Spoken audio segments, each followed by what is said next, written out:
কালের কণ্ঠে সংবাদ প্রকাশের পর চট্টগ্রাম বন্দর কর্তৃপক্ষের সুদৃষ্টি এবং সিদ্ধান্ত অনুযায়ী সমুদ্রে থাকা অন্যান্য লাইটার জাহাজ এবং স্থানীয় এলাকাবাসীর কথা চিন্তা করে বর্তমানে নেভিমার ৩ ও মারমেড ৩ জাহাজ দুটিকে পতেঙ্গা সমুদ্র সৈকতের আনন্দ বাজার প্রান্তে রাখা হয়েছে।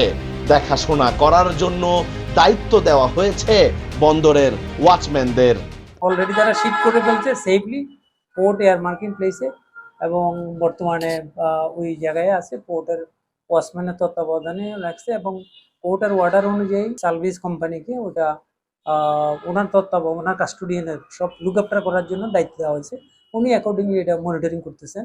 ফাইনালি অনেকদিন যে আমরা পোর্টের কাছে একটা সেভার প্লেস খুঁজতেছিলাম, ফাইনালি পোর্ট সেভার প্লেস দিয়েছে। অ্যাকর্ডিংলি সার্ভিস কোম্পানি ওই জায়গায় এটাকে শিফটিং করেছে। পরবর্তী ফার্দার যে কার্যক্রম আছে আমরা ওটাতে পোর্টের সরানো, পোর্ট যে সিদ্ধান্ত দেবে ওই সিদ্ধান্ত অনুযায়ী যত দ্রুত সম্ভব এটা ডিসপোজাল করা যায় আমরা চেষ্টা করব।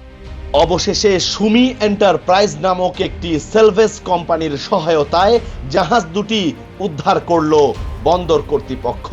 আমরা অনেকদিন ধরে দীর্ঘ ২০-২১ দিন ধরে কাজ করিয়া আনোয়ারা গড়িয়া উঠান মাঝির গাড়ির থেকে বাসটা দীর্ঘ ১৫-২০ দিন রাখছিলাম। থাকার পরে বন্দর কর্তৃপক্ষ আমাদের একটা নির্দিষ্ট জায়গা দিছে, এখানে আনন্দবাজারের কাছে খুব সুন্দর প্লেস। বন্দর কর্তৃপক্ষকে, কোস্টগার্ড, থানা, এলাকার জনসাধারণ ও মসজিদ কমিটির যারা আমার এই কাজে সহযোগিতা করছে সবাইকে আমার এই কোম্পানির তরফ থেকে ধন্যবাদ জানাচ্ছি।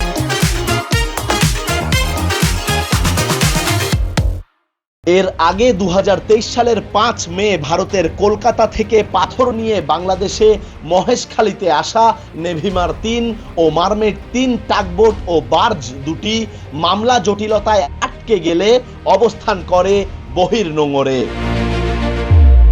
চলতি বছরের ৩০ মে গভীর নিম্নচাপের প্রভাবে সৃষ্ট ঝড়ের কবলে পড়ে নোঙর ছিঁড়ে পতেঙ্গা সমুদ্র সৈকতের আনোয়ারা প্রান্তের উঠান মাঝির ঘাটে এসে আটকা পড়ে জাহাজ দুটি।